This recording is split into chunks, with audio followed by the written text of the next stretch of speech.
Programme में आपको खुशामदीद कहते हैं। मैं असदुल्ला खान हूँ। पाकिस्तान की तमाम सियासी जमातें अपना अपना मंशूर लेकर आवाम के पास जा चुकी हैं, अपना अपना एजेंडा जहां वो पेश कर रहे हैं कि हम आपके लिए क्या करेंगे, जीतने के बाद क्या प्रोग्राम उनके पास मौजूद है। वहीं जो मुखालिफिन हैं उनके ऊपर वो तनकीद के निश्तर भी चला रहे हैं और कह रहे हैं कि उन्हें मत वोट दें, दूसरों को मत वोट दें। पीपल्स पार्टी नून लीग के हवाले से समझती है कि 4 मरतबा इनको, चौथी मरतबा अगर इनको लाया गया तो 3 मरतबा की तरह ही करेंगे। और इसके साथ साथ नून लीग जो है वो तहरीक इंसाफ के ऊपर इल्ज़ामात लगा रही है कि ये तफरीक की सियासत करते हैं, ये तो तोड़ फोड़ की सियासत करते हैं। और पाकिस्तान तहरीक इंसाफ के उम्मीदवार जो हैं वो अपने मुखालफिन पर करप्शन के इल्ज़ामात लगा रहे हैं। तमाम सियासी जमातों का एजेंडा और मंशूर अब आवाम के पास आ गया है। लोग क्या सोच रहे हैं, किस अंदाज में मुहिम आगे चल रही है, चैलेंजेस क्या हैं और ये इलेक्शन माजी के इलेक्शन से कैसे मुख्तलिफ हैं, इन तमाम चीज़ों पर हम गुफ्तगू करेंगे। हमारे साथ शर्मिला फारूकी साहिबा मौजूद है, पाकिस्तान पीपल्स पार्टी की रहनुमा, सलमा भट्ट साहिबा मौजूद है, नून लीग की रहनुमा, और सायरा बानो साहिबा में ज्वाइन करेंगी, GDA की रहनुमा। मैं शर्मिला फारूक साहिबा, सबसे पहले तो ये बता दीजिए, आपके ख्याल में ये जो इंतखाबात हैं, ये 2024 के इंतखाबात, ये माजी के इंतखाबात से कैसे मुख्तलिफ हैं? जी बहुत शुक्रिया जी। देखिए, पहली बात तो ये है कि किसी भी दो इंतखाबात को आपस में कंपेयर नहीं किया जा सकता। हर इंतखाबात की अपनी एक नौइयत होती है, अपने मसाइल होते हैं, अलग से ग्राउंड रियलिटीज़ होती हैं, so you really can't compare two elections to each other. लेकिन हाँ, जहाँ तक पीपल्स पार्टी का ताल्लुक है, मैं ये ज़रूर कहूँगी कि पीपल्स पार्टी को कभी भी किसी इलेक्शंस में लेवल प्लेइंग फील्ड नहीं मिली। चाहे वो IGI का बनना हो, चाहे वो पीपल्स पार्टी पेट्रियट्स का बनना हो, चाहे वो 2013 के इलेक्शंस हों जहां पर हर लम्हा हर दिन बम धमाके होते थे और पीपल्स पार्टी और ANP जो है वो अपनी कैंपेन नहीं कर पाई, या आप 2008 के इलेक्शन, 13 के इलेक्शंस आप देख लें, वो RO के इलेक्शंस थे। फिर 2018 के इलेक्शंस के अंदर RTS 2 घंटे बैठ गया, क्या हुआ क्या नहीं हुआ, वो एक सिलेक्शन हुई, वो आप कौम के सामने है। इसी तरीके से अभी भी अगर आप देखें तो एक जमात है जिसको बिलखुसूस खास रियायतें दी जा रही हैं, स्टेट प्रोटोकॉल मिल रहा है। दूसरी तरफ अगर आप पीपल्स पार्टी को देखें तो पीपल्स पार्टी के भी लोगों के साथ एक तरीके से ज्यादती हो रही है, जहां पर हमारे तरक्याती फंड जिसमें हम सिंध के सैलाब ज़दगान के घर बना रहे थे उनको बंद कर दिया गया। फिर चलें, PTI का तो एक अपना लीगल इशू था, उनकी लीगल टीम या जो भी उनके इंट्रा पार्टी इलेक्शन से उनका निशान उनसे ले लिया गया।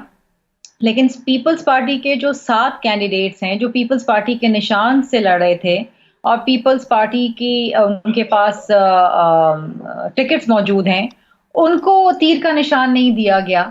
या आप ये देखिए कि जिस तरीके से सिंध के अंदर इलेक्शन शेड्यूल जारी होने के बाद 8 सीनियर पुलिस अफसरान का तबादला कर दिया गया। ये बहुत सारी फहरिस्त बहुत लंबी है, तो बहुत सारे ऐसे मसाइल हैं जो हमें नजर आ रहे हैं। लेकिन अगेन मैं एक बात कहूंगी कि हमेशा की तरह पीपल्स पार्टी डट के मुकाबला करती है और मैदान छोड़ के नहीं भागती। तो ये कहना कि पिछले इंतखाब से ये वाला इंतखाब जो है वो क्यों मुख्तलिफ है, देखिए, मैं एक डॉन का एक एडिटोरियल है उसका आपको जरूर हवाला देना चाहूंगी। कोई 15-20 दिन पहले आया था एडिटोरियल और उसमें लिखा था रिपीट टेलीकास्ट, और उसमें अगर आप पढ़ते तो ये लिखा था कि जनाब 2018 के इलेक्शन से हमने कुछ नहीं सीखा। 2018 में भी सिलेक्शन हुई और 2024 में भी सिलेक्शन होने जा रही है। सो अगर आप इंडिपेंडेंट तज्जियाकार, इंडिपेंडेंट अखबारात और इंडिपेंडेंट लोगों की बातें सुने तो आपको यही नजर आएगा, ये जो हम कह रहे हैं कि एक तरीके से हमें खतरा है और ये खौफ है कि इस मुल्क के अंदर एक बार फिर सिलेक्शन होने जा रही है। तो आप कन्विंस्ड हैं शर्मिला साहिबा इस बात में कि ये सिलेक्शन होने जा रही है? और अगर ये हुआ तो क्या बिलावल साहब पहली तकरीर में पार्लियामेंट में खड़े होकर दोबारा से कहेंगे ये प्राइम मिनिस्टर सिलेक्टेड है?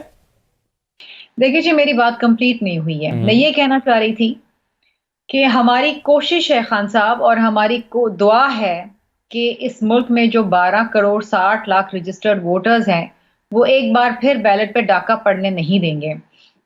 अगर इस मुल्क के अंदर अपने वोट का और अपनी राय का इजहार करने के लिए लोग इलेक्शन के दिन निकल आए और वोट डाल लिए तो ये इतने करोड़ों की तादाद में वोट चोरी नहीं हो पाएंगे। और हम उम्मीद करते हैं कि इस मुल्क के अंदर शायद शफाफ और आज़ाद इलेक्शंस हो। सही है। चलिए, जो आपका पहला नुक्ता है कि एक स्पेशल प्रोटोकॉल मिल रहा है दूसरी सियासी जमात को। तो सलमा भट्ट साहबा, ये स्पेशल प्रोटोकॉल तो मिलता नजर आता है कि पंजाब में अगर हम देखें तो एक सियासी जमात को पूरे प्रोटोकॉल के साथ जलसे और कन्वेंशंस करने की इजाज़त है, दूसरी सियासी जमात को इजाज़त नहीं है। वो अपनी कैंपेन, वो उम्मीदवार जो जिनके कागजात मंजूर हो गए हैं वो भी अपनी कैंपेन नहीं कर पा रहे हैं। तो ये स्पेशल प्रोटोकॉल मिल रहा है, पीपल्स पार्टी तो कह रही है ये और 2018 की तरह एक और सिलेक्शन होने जा रही है। आपकी ऑडियो नहीं आ रही सलमा भट्ट साहब, ऑडियो नहीं आ रही आपकी।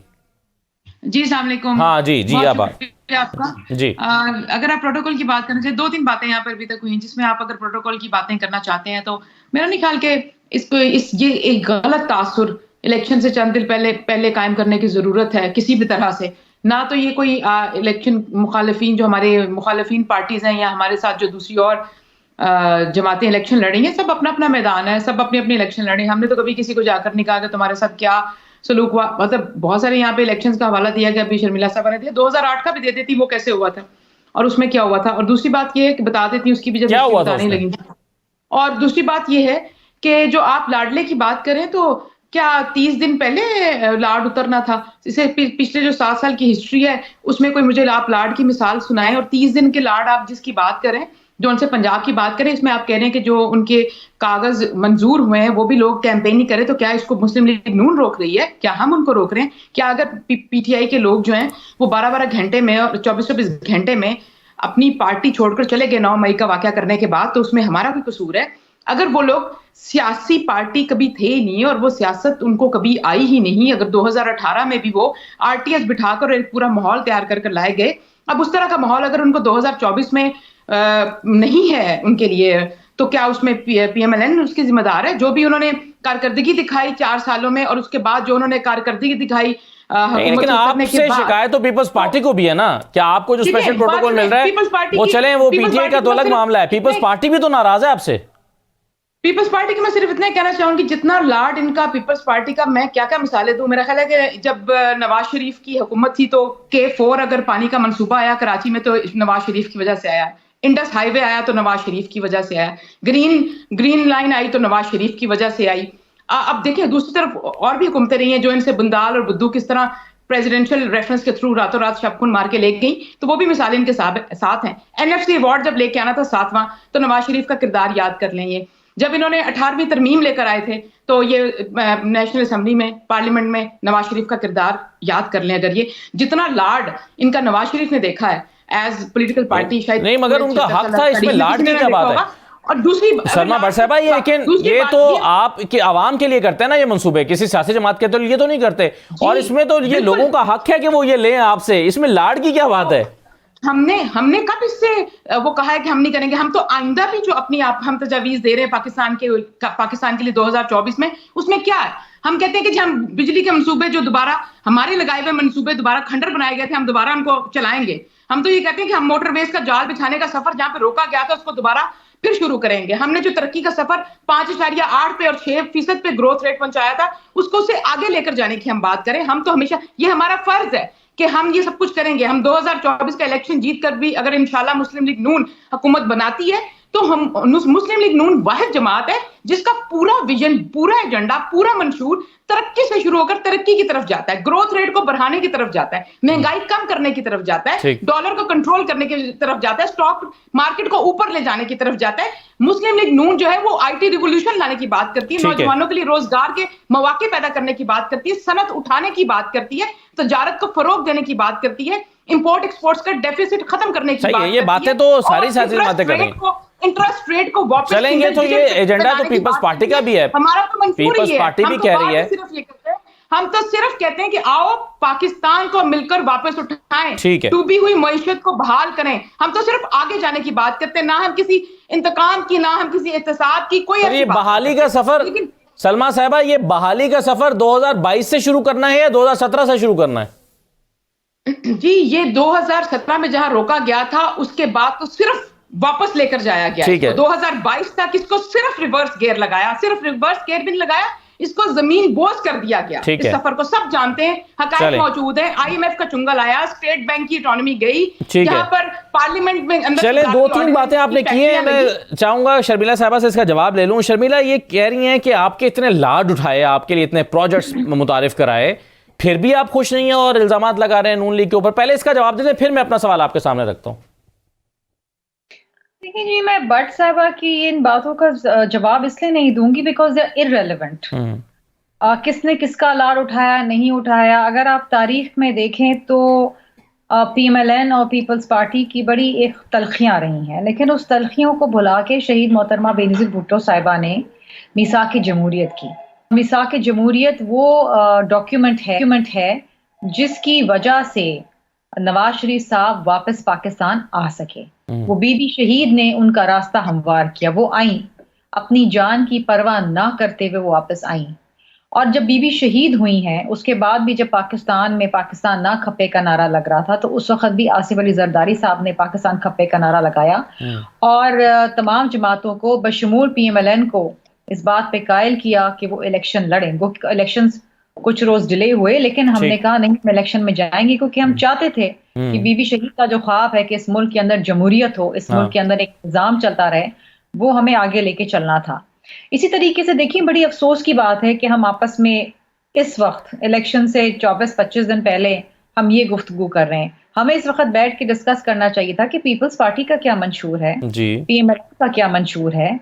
इलेक्शन में जाना चाहिए था, जलसे होने चाहिए थे, कॉर्नर मीटिंग होनी चाहिए थी, वर्कर्स कन्वेंशन होनी चाहिए थी।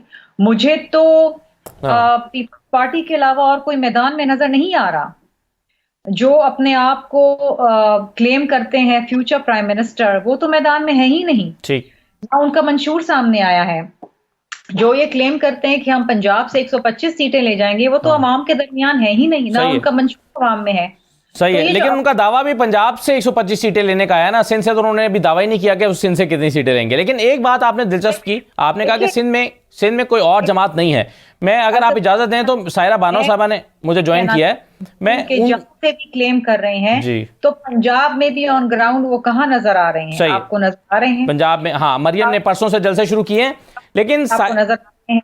इलेक्शन कैंपेन तो ये होती है ना, बिलावल भुट्टो जरदारी साहब लाहौर में अपनी कॉन्स्टिट्यूएंसी में खुद बैठे हुए हैं, डोर टू डोर कैंपेन कर रहे हैं। ठीक है, आपको कोई और नजर आ रहा है लाहौर में इस तरीके से कैंपेन करते हुए? सही है, ये बात तो ठीक है कि बिलावल साहब ने सबसे पहले कैंपेन शुरू की और सबसे ज्यादा जलसे किए हैं। तो ये कागजात जमा करवाए थे, वो जब सीट एडजस्टमेंट नहीं हुई तो वो विड्रॉ हो गए। ठीक है, क्योंकि मालूम था कि वो हार जाएंगे। ये है ना, ये इलेक्शन नहीं होता, ये फिर सिलेक्शन है। आप ड्राइंग रूम में बैठ एक दूसरे से मेल मिलाप करें, सीट एडजस्टमेंट करें, ये एक प्रोसेस जरूर है, लेकिन this is not how you contest election. ठीक है, बिल्कुल सही है। चलिए, इसका जवाब तो देंगी सलमा भट्ट साहिबा, लेकिन सायरा बानो साहिबा, पीपल्स पार्टी न सिर्फ पंजाब में कर रही है कैंपेन, बल्कि सिंध में भी अपनी जोरों शोर से कैंपेन कर रही है, और बड़ा वाज़ेह मौक़िफ़ है उनका। वो ये कहते हैं कि जो तरक्की सिंध में हुई है, वो तरक्की अब पाकिस्तान भर में लाने का वक्त आ गया है। ये नारा पीपल्स पार्टी लगा के पंजाब में भी आई है। ये उनका मौक़िफ़ और उनका मंशूर तो वाज़ेह है। आपका क्या मंशूर है? आप किस मंशूर के तहत सिंध में कैंपेन कर रही हैं? हमारा मंशूर तो वाज़ेह था, मुझे नहीं पता कि ये कौन सा मंशूर है। अब आपने कहा ना कि वो तरक्की पूरे पाकिस्तान में फैलाना चाहते हैं, तो खुदारा ऐसा सोचिएगा भी नहीं, ऐसा सोचिएगा भी नहीं कि वो जो सिंध की तरक्की है कि वो उसका दायरा कार पंजाब की तरफ जाए। पंजाब भी मेरा, वो क्या कहते हैं, मेका है, और मैं मेके के साथ ऐसा जुल्म बर्दाश्त नहीं कर सकती जो यहाँ ससुराल वालों के साथ हो रहा है। कि यहाँ पर जो ग्राउंड पर मैंने जाकर देखा है, अल हफीज अल अमा, मेरे पास अल्फाज नहीं है असदुल्ला खान साहब। मैं सिर्फ पहले लोगों के एक जिस तरह वो होता है ना कि वीडियोस वगैरह देखा करते थे, ग्राउंड पर जाकर देखा नहीं, तो इसलिए मुझे ना कोई वो क्या कहते हैं उसको जुटलाने की कोशिश ना करें कि मैं अपनी आंखों से देख कर आई हूँ, और मैंने वो वीडियो सोशल मीडिया पर शेयर भी किए हैं। वो तो सिर्फ 2 गोठों के स्कूल थे कि जिनका पूरा अमला कागजों पे मौजूद है। सिंध को तो ये थोड़ी कि जहेज में मिला हुआ और उसको खाना है। यहाँ पर आप आके लोगों के हालात देखें। आज यहाँ मैं शिदातपुर में बैठी नहीं हूँ और आज बिलावल साहब का जलसा है, क्योंकि अवाम उनके कैंडिडेट के लिए नहीं मान रही। अगर अवाम कैंडिडेट के लिए मान रही होती तो यहाँ पर जलसा ना होता। इस जलसे का जो स्केड्यूल था वो सांगड़ की तरफ था। अवाम में शऊर आ चुका है। अब वही बात है ना कि यहाँ पर सरकारी मशीनरी इस्तेमाल होती है। 15 साल से जो यहाँ पर इन्होंने सिंध में अपना हुकूमत कायम की हुई है, और वो RO, DRO, DPO, कौन कौन से आपको नाम लूं, सबके सब इन लोगों के लिए है, और जाहिर है वो साथ है। लेकिन हम लोगों की भी कोशिश है, हम तो सिंध को आजाद करवाना आप चाहते पीपल्स हैं। पार्टी पे धांधली का इल्जाम लगा रही हैं या इलेक्शन पर असरअंदाज होने का इल्जाम लगा रही हैं? ये इल्जाम तो खुद पीपल्स पार्टी का नून लीग के लिए है पंजाब में। नहीं जी, पंजाब में चिराग तले अंधेरा, पहले अपने हल्के अपने सिंध को तो देख ले, फिर पंजाब की तरफ अपनी तोपों का रुख कीजिएगा। पहले यहाँ सिंध का आप देखें कि जबरदस्त यहाँ पर सारे चल रहे होते, क्या लोगों को क्या दिल की और जिगर की बीमारियां हैं जो हम उन 2 हॉस्पिटल्स का रोना रोते रहे। मैं तो आपको दावत देती हूँ कि आप आए और आप ये शिदारपुर सांगल अपनी आंखों से आकर देखें, और फिर इनमें से कोई मुझसे बात करता है तो उनको मैं बताती हूँ कि वो कैसे बात करते हैं, कि यहाँ पर जो हाल है, यहाँ पर जो बाजार गर्म किए हुए इन लोगों ने चोरी और लूट मार के, खुदा का खौफ करें। मैंने कभी भी ऐसी सख्त जुबान इस्तेमाल नहीं की। मेरा एक हमेशा से, मैं सच बता रही हूँ कि बिलावल भुट्टो के लिए एक बहुत सॉफ्ट कॉर्नर था। बीबी शहीद के लिए जुल्फकार भुट्टो, उनके जाहिर है वो एक शहीद है, उन्होंने सिंध के लिए कुर्बानियां दी, लेकिन अब तो वो पार्टी रही ही नहीं। अब तो खुदा जाने जैसे लग रहा है कोई बदला लिया जा रहा है सिंध से। मैं इसलिए ये ऐसे बोल रही हूँ कि मैं अपनी आंखों से वो सब कुछ देख कर आई हूँ। यहाँ पर मसाइल लोगों के कहाँ गए 15 साल के जो तरक्याती फंड है जो हुकूमत की तरफ से। हाँ, यहाँ पर वो कह रहे हैं ना कि दूध दही वाले आज एमपीएस का इलेक्शन लड़ रहे हैं, उनके लिए यहाँ के भोतार वर्क कर रहे हैं, लेकिन इन लोगों के पास जवाब नहीं होगा और मुझे जवाब चाहिए भी नहीं। और प्लीज आप अगली बात कीजिएगा, इस सिंध के ऊपर मैं कोई झूठ बहस सुनना भी नहीं चाहूंगी। चाहिए, चलिए मैं सवाल ही अलग कर देता हूं शर्मिला साहबा से, लेकिन पहले सलमा साहबा आप जवाब दे दें एक बात का।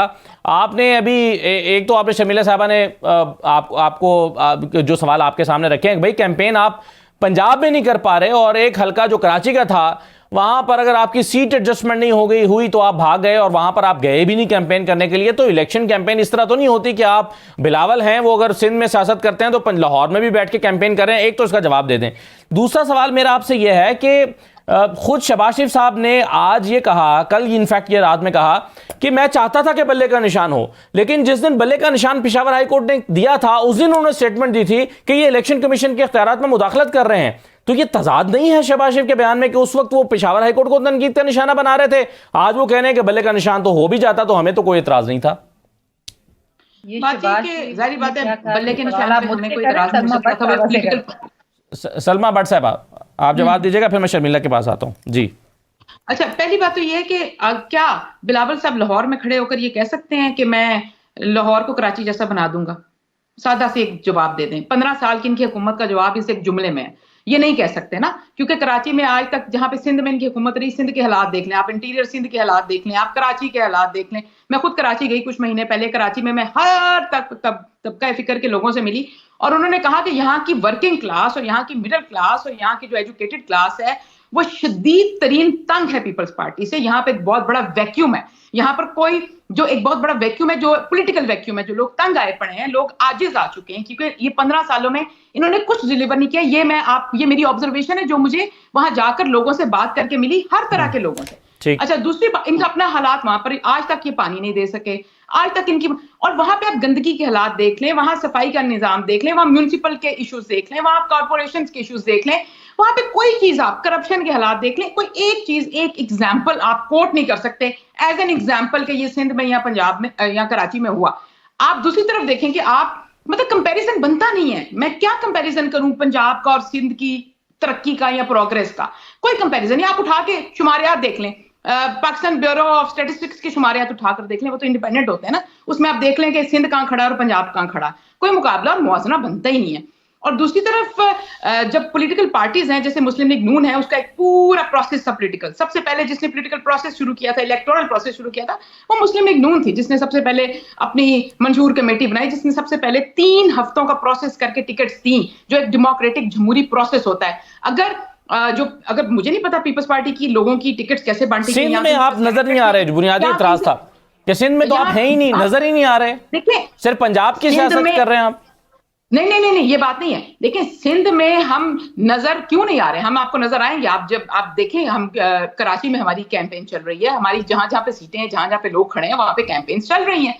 और दूसरी बात है कि जहां पे सिंध पे हमारे साथ इत्तेहाद होंगे, हम आपको इलेक्शन के दिनों में वहां पर नजर आएंगे। और तीसरी चीज ये है कि इलेक्शन कैंपेन, आप पंजाब में अगर बात करते हैं तो पंजाब में सिर्फ 2 दिन अभी हुए हैं मरियम नवाज शरीफ को इलेक्शन कैंपेन पे निकले हुए। आपने उकाड़ा का जलसा भी देख लिया, जो लोग दानिश्वर और जो लोग बहुत ज्यादा इस चीज का करते थे कि ये निकलेंगे अवाम में तो पता चलेगा, कल उन्होंने PP 159 लाहौर का एक टूर किया। आपको नजर आ रहा है, आप एरियल व्यू ले लें, आप जमीनी हकायक ले लें, आप आकर देख लें, आपको सिवाय यहाँ पे खलकत ही खलकत जम्मे गफीर के सिवा कुछ नजर नहीं आएगा, जिसका एक ही नारा है कि उनको दोबारा बिलावल अच्छे जलसे नहीं कर रहे, तरक्की का सफर चाहिए जो मुस्लिम लीग नून ने दिया था, और जहां मुस्लिम लीग नून ने छोड़ा था वो वहीं से उसका आगाज होगा। वो लोगों का ट्रस्ट है मुस्लिम लीग नून, चले सही है, मुस्लिम लीग नून ने एक बार नहीं 2 बार नहीं हर बार कर दिखाया है अवाम को। ठीक है, अवाम अब कारकर्दगी पे वोट देगी। चलिए बिल्कुल ठीक है। मैं एक सवाल, मैं जरा छोटा सा ब्रेक ले रहा हूँ, शर्मिला साहबा के सामने एक सवाल रखना चाहता हूँ और फिर मैं सायरा के पास भी, और वो सवाल यह है कि बिलावल साहब की कैंपेन में एक जुमला बड़ा वाज़ेह नजर आ रहा है और वो कह रहे हैं कि जी चौथी मरतबा एक शख्स को आप वज़ीर-ए-आज़म बनाएंगे तो क्या मिलेगा, पहली 3 मरतबा उसने आपको क्या दिया जो वो चौथी मरतबा देगा। सवाल यह है कि पीपल्स पार्टी की खुद भी तो 4 मरतबा हुकूमत रह चुकी है, फर्क क्या है दोनों में। फिर ब्रेक के बाद वापस आते हैं। दोबारा आपको खुशामदीद कहते हैं। शर्मिला फारूक साहबा, एक जुमला बिलावल साहब का हर तकरीर में, हर कैंपेन, हर जलसे में नजर आ रहा है और वो कह रहे हैं कि जी चौथी मरतबा इनको आप वज़ीर-ए-आज़म बनाएंगे, नून लीग के नवाज शरीफ साहब को, या नून लीग को चौथी मरतबा हुकूमत देंगे तो 3 मरतबा इन्होंने क्या किया जो चौथी मरतबा आप इनको वोट दे रहे हैं। तो सवाल यह है कि पीपल्स पार्टी भी तो 4 मरतबा हुकूमत कर चुकी है, यही नुक्ता क्या पीपल्स पार्टी के ऊपर लागू नहीं होता?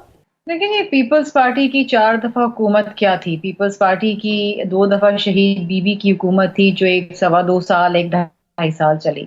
उसका पीपल्स पार्टी की जिसमें इफ्तिखार चौधरी हावी हो गए, हर चीज पे सू मोटो हो जाता था और इवेंचुअली ये हुआ कि गिलानी साहब जो उस वक्त के वजीर आजम थे, मगर ऐसे ही उज़र तो नून लीग के पास भी है ना, उनके साथ भी यही कुछ हुआ।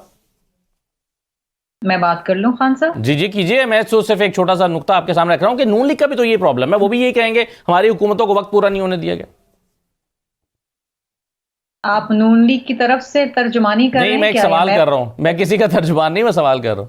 नहीं, आप सवाल नहीं कर रहे ना, आप बीच में लुकमा दे रहे हैं। बीच में अगर आप बोलेंगे तो मेरी जो थॉट्स है। शर्मिला साहबा, सवाल तो मैं करूंगा ना, मेरा तो ये सवाल करने ही तो काम है मेरा। आप इतना बुरा क्यों मान रही हैं सवाल करने को? एक सवाल ही तो किया है आप दे रही हूँ, दूसरा सवाल करना है तो उसके बाद आप इंतजार करके। जी चलिए, मुझे आप एंकरिंग सिखा रही हैं, चलिए ठीक है, आप करें, मैं खामोश हूँ, आप जवाब दीजिए। आप बता रहे हैं कि जी नून लीग के साथ भी यही हुआ होगा, ये सवाल नहीं है, ये तर्जुमानी करना है किसी की। बेशक आप तर्जुमानी करें, मुझे एतराज नहीं है, लेकिन मेरा सवाल का जवाब तो देने दें मुझे पूरा। जी जी जी दीजिए। बिलावल जब ये बात करते हैं कि हमें एक 70 साला जो वो सीधा सियासत है उसको दफन करना है, वो यही बात करते हैं। हमने माजी में से अगर कुछ सीखना है तो ये सीखना है कि हमने नफरत की सियासत को ख़त्म करना है। जब शहीद मोहतरमा बेनज़ीर भुट्टो साहिबा ने मिसाक जमहूरियत की तो उनकी भी यही सोच थी, वो यही चाहती थी कि पाकिस्तान वापस आए और ये तमाम रंजिशें, शिकायतें, एक दूसरे के ऊपर सियासी मुकदमात बनाना, जेलों में डालना, ये ख़त्म हो जाए। लेकिन अल्लाह ताला ने उनको शहीद किया, वो चली गई। एक बहुत बड़ा लॉस है, ना सिर्फ हमारे लिए बल्कि आलमी दुनिया में सियासत के लिए भी। अब जब बिलावल भुट्टो जरदारी साहब हमारे प्राइम मिनिस्टर के कैंडिडेट हैं, वो यही कह रहे हैं कि आपने हर किसी को आजमा लिया, कई बार आजमा लिया। एक नौजवान की आदत, जो कि वो खुद हैं, जो समझते हैं कि यूथ के क्या मसाइल, जिनके बारे में जरदारी साहब कहते हैं कि ये भी तजर्बा कार नहीं है, अंडर ट्रेनिंग है कि इस वक्त जब बिलावल भुट्टो जरदारी साहब ये बात कहते हैं ना कि मैं समझता हूं कि यूथ के क्या मसाइल हैं, इस मुल्क के अंदर जो नौजवान हैं, वो नौजवान इस वक्त मायूस हो चुके हैं, वो नौजवान इस वक्त मुल्क छोड़ के जाना चाहते हैं। पिछले साल भी 2023 के अंदर भी 8,60,000 लोग इस मुल्क से नौकरी की तलाश में जा चुके हैं। ये एक बहुत ही खतरनाक और एक संजीदा मामला है जिसके ऊपर सबको गौर करना चाहिए और इसका कोई हल निकालना चाहिए। बिलावल भुट्टो ने नौजवानों के लिए कहा है कि वो मराकज़ बनाएंगे, वो कैरियर काउंसलिंग करेंगे और वो नौजवान जो हाथ में डिग्री लेके नौकरियों की तलाश में फिर रहे हैं और मायूस हो चुके हैं, उनको वजीफा देंगे। लेकिन शर्मिला, क्यों वोट देंगे लोग बिलावल को जब के जरदारी साहब कहते हैं कि वो अभी अंडर ट्रेनिंग पॉलिटिशियन है? वो काम करने हैं और वो मसाइल का हल ढूंढना है जो एक आम आदमी का मसला है। एक आम आदमी आज, मेरा ख्याल है मेरी आवाज आपको नहीं आ रही। नहीं, मुझे आ रही है, लेकिन मैं अपना अच्छा, मेरा सवाल मगर लेना नहीं चाह रही। शहद के साथ जवाब अपना मुकम्मल करने की कोशिश कर रही हूँ, लेकिन आप बीच में मुसलसल मुझे टोक रहे हैं। तो शायद एक चीज होती है जिसे कहते हैं काउंटर क्वेश्चन, आप इसे काउंटर क्वेश्चन समझ लेना, इसे टोकना मत कहें आप। एजेंडे के हवाले से क्या किसी और ने आपको बताया कि मजदूर के क्या मसाइल हैं, हाँ। मजदूर को वो क्या देंगे? किसी ने बताया कि किसान के क्या मसाइल है, उन मसाइल का कैसे हल करेंगे? मैं बार बार ये बात इसलिए दोहरा रही हूँ कि किसी और जमात का मंशूर सामने आया ही नहीं। और क्यों नहीं आया? जब आप इलेक्शन में जाते हैं तो आप मंशूर लेके जाते हैं, आप अवाम को बताते हैं कि अगर आपके वोट से मैं जीता तो मैं आपकी इन मसाइल का ये हल करूंगा। लेकिन इस वक्त कोई मंशूर सामने नहीं आ रहा। बिल्कुल सही है। बात करते हैं तो हम पे तनकीद होती है। आप बता दें BISP के अंदर अगर हमने 90 लाख खानदानों को मुस्तफीद किया है तो हम कहते हैं कि जी हम इसका जिम्रा बढ़ाएंगे। अगर सिर्फ हमने सैलाब ज़दगान के घर बनाने शुरू किए तो हम ये कहते हैं कि हम इसी तरीके से बाकी सूबों में भी बनाएंगे। जिस तरह गवर्नमेंट का इंस्टीट्यूट है खैरपुर के अंदर जहाँ फ्री लिवर ट्रांसप्लांट होता है, हम इस नौयत के इंस्टीट्यूट हम बाकी सूबों में बिल्कुल सही। आपने कहा कि नौजवानों के मसाइल को हल करने के लिए नौजवान क़यादत को आगे लाना चाहिए। इस आर्गूमेंट में क्या प्रॉब्लम है? बिल्कुल सही है। एक नौजवानों के मसाइल को नौजवान ही समझ सकता है और नौजवानों को एक नौजवान क़यादत पे ही ट्रस्ट करना चाहिए। सायरा बानो साहिबा, एक मंशूर आप लोगों का नहीं है, मंशूर तो सिर्फ पीपल्स पार्टी लेकर आई है ना? जी सर, असदुल्ला साहब, पीपल्स पार्टी का मंशूर नहीं है। वो प्रोग्राम में कह चुके हैं कि क्या अब हम ख्वाब भी ना देखें। वो एक ख्वाब है जो यहाँ पर वो सिंध की लुटी फुटी आवाम को जो गुर्बत से बेहाल है और जो यहाँ पर हाल बुरा है। मैं पूरी पीपल्स पार्टी को प्लीज चैलेंज करती हूँ कि सिर्फ आके नेशनल मीडिया पर अपने हलके में जाकर एक हलका दिखा दें कि जहां पर जो इन्होंने मंशूर और पिछले मंशूर 2018, 2013 और जो भी है जो यहाँ पर एक काम किया हुआ हो तो वो। लेकिन सायरा साहब, आप तो यही करेंगे ना। आप तो अगर कोई कमी कोताही मौजूद है एक स्कूल में, फर्ज करें एक स्कूल ऐसा है जो नहीं चल रहा, आप तो उसी की वीडियो बना के डालेंगे ना। जो स्कूल चल रहे हैं उसकी वीडियो तो आप नहीं डालेंगी। तो ये तो पिन पॉइंट करने वाली बात नहीं है एक जमात को कि जी ये स्कूल है, जो आपने आज वीडियो भी डाली है। जी जी बिल्कुल, मैं एक वीडियो नहीं डाली, 2 वीडियो डाली है। मेरा मसला आप जो बात कर रहे हैं, मैं आपको बिल्कुल नहीं कहूंगी कि आप किसकी तर्जुमानी कर रहे हैं। पीपल्स पार्टी की। मैं पीपल्स पार्टी की तर्जुमानी कर रहा हूँ। हाँ जी, मैं कहती हूँ उससे पहले उनकी की उस पेपर्स में वो वहां पर स्कूल का अमला भी आपने घोस्ट नौकरियों का ये जो नाम है वो सिंध के हवाले से सुना होगा। वो कह रहे हैं ना कि मैं कुछ कहना नहीं चाहती, बहुत से पर्दा नशीनों के नाम आएंगे कि ये 16 महीने में जाते जाते जो अपने ड्राइवर, माली और माशाल्लाह से जो खवातीन ने अपने टेलर्स को भी नवाजा है जॉब से, जो घोस्ट नौकरियां दी हैं, वो उस हवाले से आप अगर हमारे मंशूर की बात करें तो इंसानी जो हमारा मंशूर उसके आइन के वो नुकात है जिस पे आज तक रियासत ने अमल नहीं किया कि सेहत, तालीम, जानो माल की हिफाजत, ये सारी चीजें। मगर ये वही बात है कि 15 साल अगर अब हम उन पे तनकीद करते हैं कि उनको क्या चौथी दफा बनाए, तो ये भी तो 15 साल पीपल्स पार्टी की हुकूमत का तसलसल था ना। मुझे यहाँ पर आके दिखा दीजिए। मैं आपको कह रही हूँ कि पूरे सिंध में दिल के मरीज या जिगर के मरीज नहीं है, बाकी भी बीमारियां हैं और सारा कुछ यहाँ पर है। वो जो काम होता है, मगर वही बात है कि अंधा बांटे रेवड़ियां, मुड़ अपने घर। शर्मिला फारूकी साहिबा बहुत अच्छी नौजवान क़यादत, पढ़ी लिखी खातून है। ये अब भले मेरी बात से माने ना माने, लेकिन बीबी मोहतरमा शहीद के बाद बहुत सारे लोग ऐसे आस पास आ चुके हैं कि मुझे वो, आप यकीन नहीं करें, बिलावल जरदारी साहब के साथ भी मैच करते नहीं लगते कि उन लोगों का एजेंडा कुछ और है कि वो बातें क़यादत तक भी नहीं पहुंचती कि जो यहाँ पर सूबाई लेवल पर और जहां पर डिस्ट्रिक्ट लेवल पर जहां पर इन लोगों ने तबाही मचाई हुई है। वो ऐसे बहुत सारे लोग हैं जो सिंध को अपनी इजारादारी समझ के आपने कहा सिंध में कुछ स्कूल चल रहे हैं। हाँ। सिंध में कराची ग्रामर चल रहे हैं, लाइसियम चल रहे हैं, फाउंडेशन चल रहे हैं, हेड स्टार्ट चल रहे हैं। ये प्राइवेट स्कूल चल रहे हैं जिनकी लाखों फीस है। गवर्नमेंट स्कूल की बात हो रही है, उन तो से भी ज्यादा सैडा ना लो ना, न्यूट्रल बनने की कोशिश ना करो।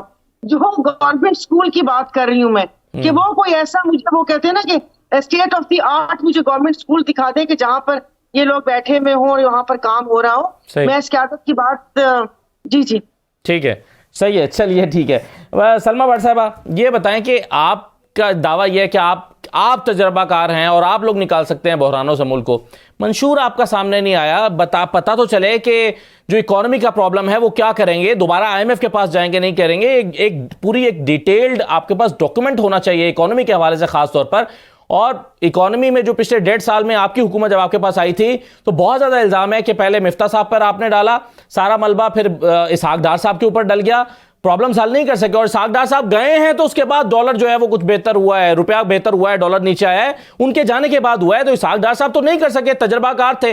अब आप क्या नई मुआशी टीम लेकर आएंगे, नया रोड मैप लेकर आएंगे? असद, मुझे ये बताइए कि जब 2013 में हमारी हुकूमत बनी थी तो तब मईशत कहाँ खड़ी थी? तब मईशत 3 ग्रोथ रेट हमारा 3.3% से नीचे था। तब आप बताएं कि तब इस मुल्क के संगीन तरीन मसाइल क्या थे? लोड शेडिंग थी और दहशतगर्दी थी ना।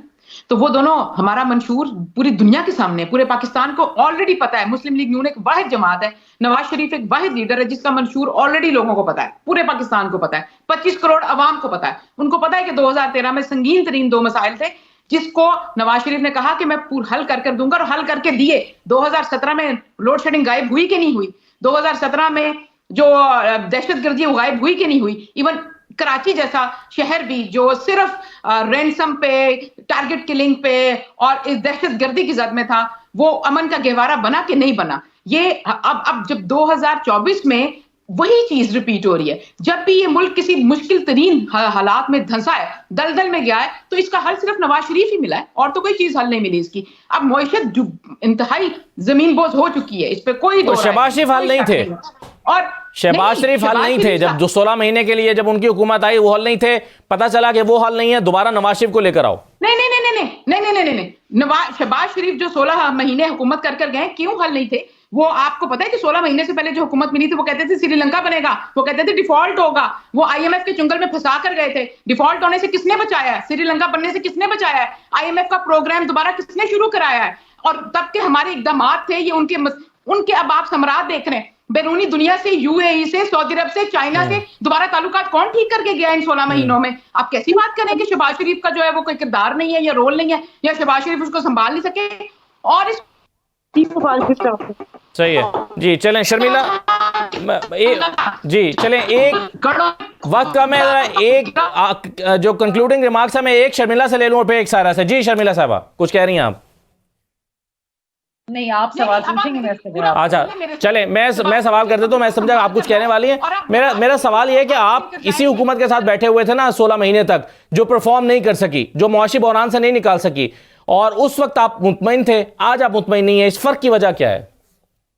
नहीं खान साहब, उस वक्त भी हम मुतमईन नहीं थे, लेकिन उस वक्त इस मुल्क में एक बहुत बड़ा मसला ये था कि पाकिस्तान खुदा न खास्ता डिफॉल्ट कर जाता, और उस वक्त में हुकूमत छोड़ना, उस दौरान में दूसरे और दीगर मसाइल पैदा करना, हम नहीं समझते थे कि ये उस वक्त की मुनासिबत से कोई अच्छी बात होती जी। और जाहिर बात है क्योंकि 15-16 महीने की ही हुकूमत थी और हमने आगे जनरल इलेक्शंस में ही जाना था, तो हमने बिल्कुल चांस दिया शहबाज शरीफ साहब को, क्योंकि हम भी चाहते थे कि जो उनकी रेपुटेशन है उस हवाले से इस मुल्क, लेकिन वो तवक्कुआत में पूरा नहीं उतरे। आप तो असेंबली के अंदर मौजूद थी और आप देख रही थी कि एक हुकूमत गई, दूसरी हुकूमत आई, उसने परफॉर्म करने की कोशिश की। क्या विटनेस किया आपने, क्या हुआ? देखिए, पहले तो मेरी जो क्या कहते हैं छोटी बहन सलमा ने एक बात की कि शहबाज शरीफ साहब ने सारा कुछ किया, वो सारा कुछ chief of army staff general Asim Munir साहब ने किया था, कि वो सारा क्रेडिट मैं उनको दूंगी उन 16 महीने की, जो भी मतलब अच्छी अच्छी चीजें हुई हैं वो सब उन्होंने किए। और ये हमारे PM साहब भी माने थे, इवन 12 गऊ का पुल हो, वो ग्रीन इनिशिएटिव पाकिस्तान हो, IMF का कर्जा हो, इस्लामी बिरादर मुल्कों से ताल्लुकात और मेल जोल हो, वो सब उन्होंने किए। इन्होंने कुछ नहीं किया। एक तो ये था। दूसरा वही बात है कि बस आप देखिए मुल्क के वसी तर मफाद में क्या क्या कुछ करना पड़ता है, और बाकी खुदा के वास्ते बस पाकिस्तान पे रहम कर ले। अब वही बात है कि कल के वो आपस में सब ऐसे घुटना जोड़ के शेरो शक्कर होके बैठे हुए थे। बिलावल साहब ने कहा कि सिंध को शहबाज पीठ की जरूरत है, फिर शहबाज शरीफ साहब ने कहा कि अपना नवीद कमर हमें दे दो। ये तो बट्टा सट्टा कर रहे थे कि ऐ साडे को ले लो तो वो हमें दे दो। तो फिर अभी सारा कुछ अचानक क्या हो गया?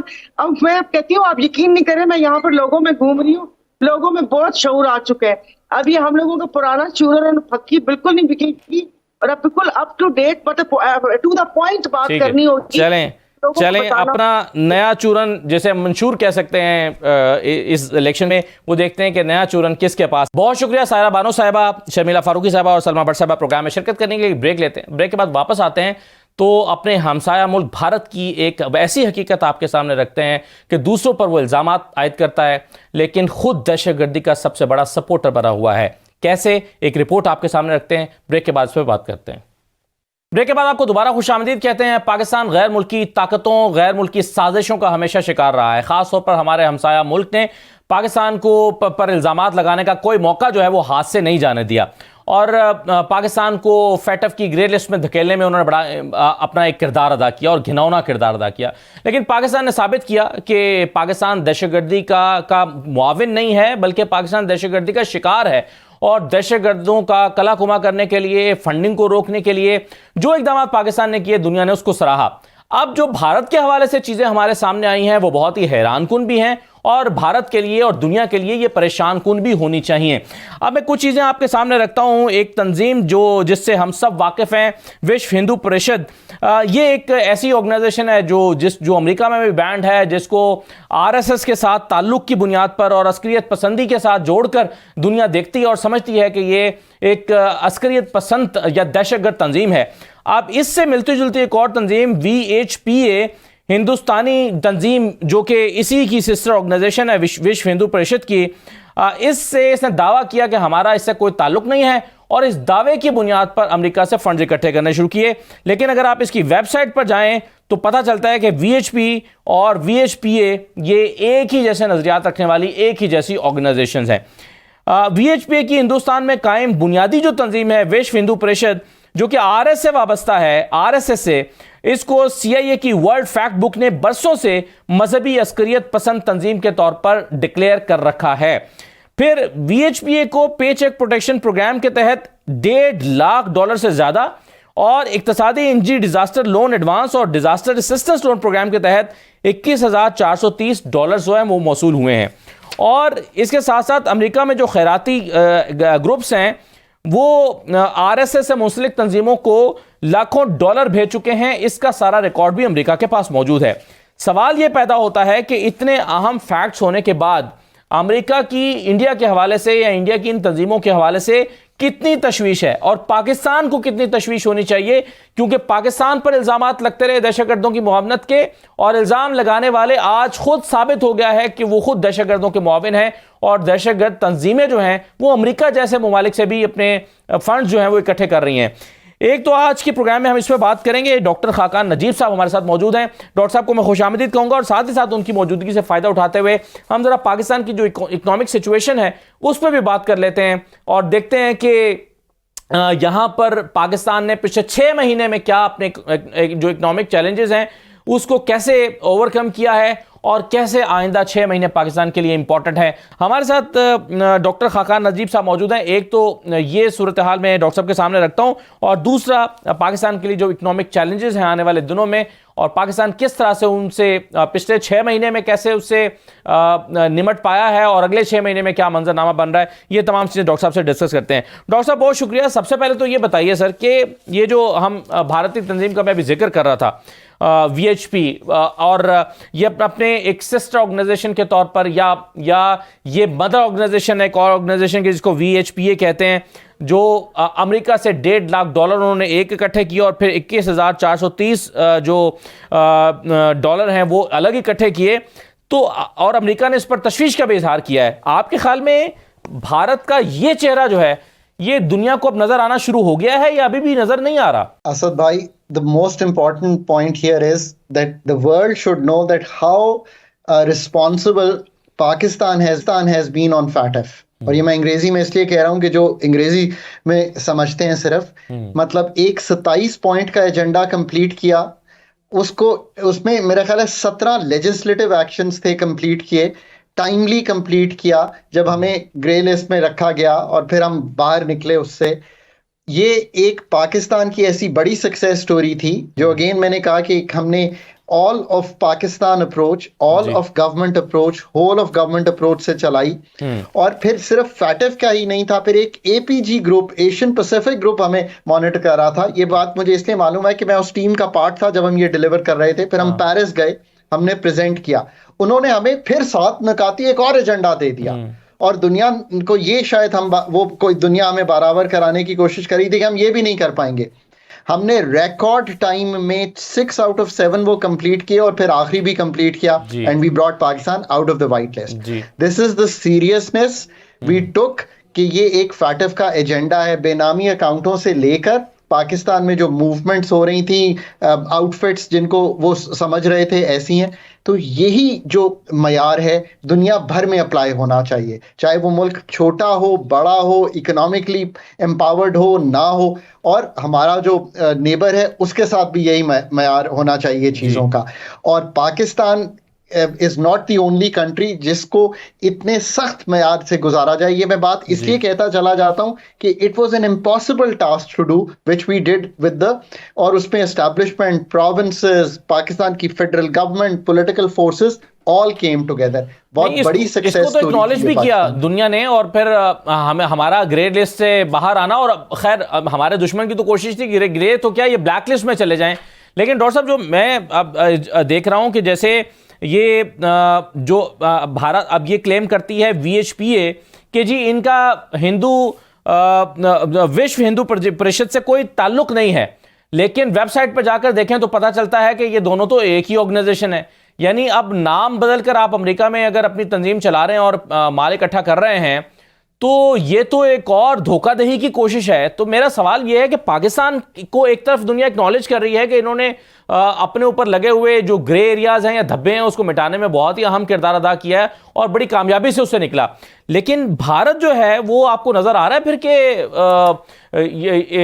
इस ग्रे लिस्ट में भारत को भी जाना चाहिए। लेकिन अगर दुनिया में हमने ग्लोबल रहना है, और चूंकि ये ग्लोबल की चीज बहुत हर्ट हो रही है इस वक्त, तो मैं तो इसीलिए दुनिया से अपील करता हूं कि ग्लोबल वर्ल्ड जो है उसमें एप्लीकेशन ऑफ लॉज, रेगुलेशंस और हर चीज को एक ही सांचे में ढाल के नापना जो है ना वो बहुत जरूरी हो गया है, whether it's India, whether it's Pakistan और any other country for that matter. और अगर किसी को कोई तशवीश है मूवमेंट ऑफ फंड से यूएस पे, तो उनको वॉइस करना चाहिए। फैटफ में APG ग्रुप है, ताकि ये जो वॉच डॉग्स हैं दुनिया के, इनको एक ऐसा वॉच डॉग बनना है। इसलिए मैं कहता हूं कि UN वॉच डॉग्स लाइक उसके अंडर जो काम करते हैं, फैटफ उसके watch dogs, IMF, World Bank, इन सबको सारे ममालिक में ग्लोबलाइजेशन को हम फेल नहीं होने दे सकते। इस वक्त एक ऐसा दिख रहा है कि शायद जो लॉज की एप्लीकेशन है वो उतनी मुसावी नहीं है दुनिया भर में जैसी होनी चाहिए, और जो एविडेंस हो उसकी एप्लीकेशन उसी तरह होनी चाहिए जैसे कि पाकिस्तान पे पहले होती रही है, चाहे वो भारत हो या पाकिस्तान हो। हमने तो अपने आप को प्रूव किया है और दुनिया भर ने आकर हमें मॉनिटर किया है, और दुनिया भर की रिपोर्ट्स हमने लिखी और उन रिपोर्ट्स से कंप्लाई किया, और अल्हम्दुलिल्लाह वी स्टैंड टॉल। तो our neighbour has to do the same अगर कोई तशवीश उन पे किसी भी आउटफिट पे उठी है दुनिया में। बिल्कुल सही है। अच्छा, अब डॉक्टर साहब ये बताइए कि पाकिस्तान क्या, चले हम फैटफ के हवाले से तो हमने बात की, लेकिन जो इकोनॉमिक चैलेंजेस पाकिस्तान को दरपेश रहे हैं, क्या आपको लगता है कि अगर हम कंपैरिजन करें पिछले 6 महीने का उससे पीछे 1 साल के साथ, तो क्या कुछ बेहतरी आई है, और अगले 6 महीने में हमारे लिए क्या चैलेंज हो सकते हैं? क्योंकि नई हुकूमत अगले महीने बनने जा रही है, तो और फिर नई हुकूमत आएगी तो आते ही शायद बजट पे काम शुरू कर देगी। क्या चैलेंजेस होंगे उसके लिए? असद साहब, आपने बहुत तीनों चीजें अच्छी रखी कि आप 6 महीने देखिए, उससे पहला 1 साल देखिए, तो आपको कदरे एक स्टेबिलिटी सी दिखाई देगी। डॉलर उस तरह नहीं मूव कर रहा रुपए के अगेंस्ट। पाकिस्तान की थोड़ी सी ग्रोथ भी हुई है पहले क्वार्टर में, थोड़ा सा मालियाती खसारा भी संभला है, और पाकिस्तान के रिजर्व्स जो कि 20 जून 2023 में सारे पाकिस्तान को कहता हूं फंड का प्रोग्राम नहीं हो रहा था, तो 2.9 अरब डॉलर पे नीचे गिर गए थे। डिफॉल्ट की गुफ्तगू थी।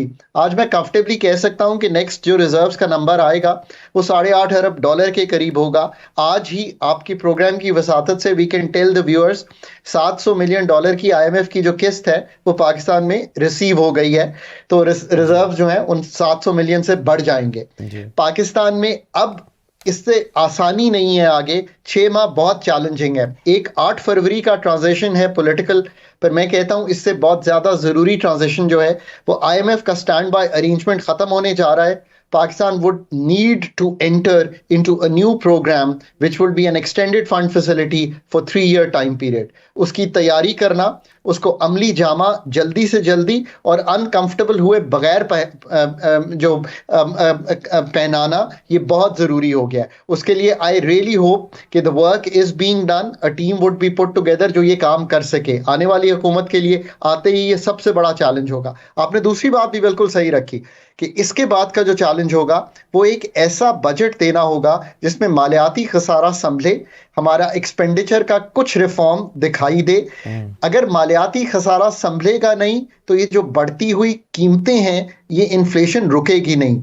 पाकिस्तान में इस वक्त जो आप 8-8.5 हज़ार अरब बोरो करेंगे, इससे नोट छपता है। ये बोरो आप इसलिए करते हैं कि अपना खसारा पूरा करें, पर खसारा पूरा करने के लिए स्टेट बैंक नोट छापता है, बैंकों के थ्रू गवर्नमेंट को देता है। इससे पाकिस्तान में एक डिमांड क्रिएट होती है।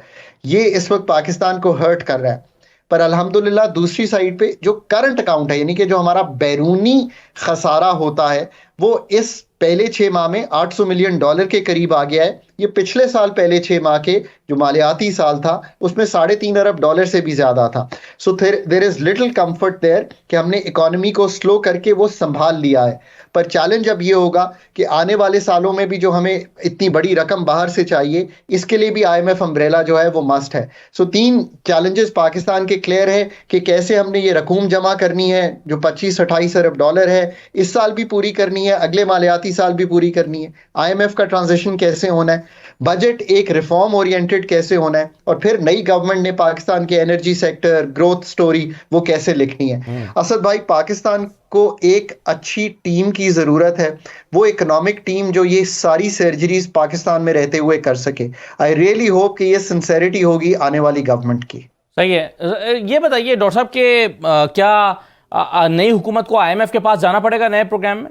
आई थिंक आने वाली हुकूमत को कोई सोच नहीं रखनी चाहिए इसके अलावा। अगर डिले भी करेंगे, आप तो ये कह रहे हैं ना कि जाएं या ना जाएं, मैं ये कह रहा हूं कि अगर डिले भी करेंगे तो ये सिग्नल करेगा दुनिया को कि वी आर नॉट सीरियस। तो हमारी कमर्शियल, बायलैटरल, फ्रेंडली कंट्रीज, ये 3 ही जो फंडिंग्स हैं, और मल्टीलैटरल फंडिंग्स जो चौथी अलहदा फंडिंग है, जैसे ही स्लो होगी, रिजर्व पे प्रेशर आएगा एकदम, फिर आपको मैक्रो इकोनॉमिक स्टेबिलिटी जो दिखाई दे रही है वो अनकंफर्टेबल होती हुई दिखाई देगी। We don't want to go that way. हम चाहते हैं कि हम सिग्नल करें दुनिया को कि we stay with the reform agenda of IMF, but ये एजेंडा एक होम ग्रोन प्लान पे बेस्ड हो, तब इसकी ओनरशिप पाकिस्तान की होगी। मैं जितने भी ममालिक को एडवाइस करता हूं, हमेशा कहता हूं, IMF आप तब सक्सेसफुली कर सकते हैं इसकी ओनरशिप लें, इसको खुद लिखें, इसको IMF से निगोशिएट करें और इसको एग्जीक्यूट करें। डॉक्टर साहब, आखिरी सवाल ये कि आपने कहा कि इकोनॉमिक टीम बड़ी मैटर करती है, क्या पुरानी टीम से नए रिजल्ट्स तवक्को किए जा सकते हैं? मैं समझता हूं कि हर आने वाला जो वक्त है उसमें आपको अपने आप को थोड़ा तो इनोवेट करना पड़ता है, आपको एक नया खून ऐड करना पड़ता है। एक अगर नया चैनल नया खून को इंडक्ट करता है, क्यों करता है? इसीलिए कि ताकि उस चैनल में ऐसे लोग आए जो उसकी का सामने। मैं ये कहता हूं कि ओल्ड गार्ड जो है उनका अपनी प्लेस है, बट प्रोफेशनल टीम उनको अपने साथ लगानी चाहिए और वो उन लोगों पे बेस्ड होनी चाहिए जो इन चीजों को समझते हों। राइट। बहुत शुक्रिया डॉक्टर खाका नजीब साहब हमसे बात करने के लिए। डॉक्टर साहब हमारे साथ मौजूद थे। पाकिस्तान ने अपने चैलेंजेस को किस तरह से, किसी हद तक पिछले 6 महीने में थोड़ा सा उन चैलेंजेस को मीट किया है, और आइंदा दिनों में पाकिस्तान के लिए मसाइल क्या हैं, और IMF के पास वो समझते हैं कि जाना ही पड़ेगा और ताख़ीर करना भी नुकसानदेह होगा, लेकिन बहरहाल एक फ्रेश स्ट्रैटेजी के साथ आगे बढ़ना होगा। यह आज का प्रोग्राम था। इजाज़त दीजिए। अल्लाह हाफ़िज़।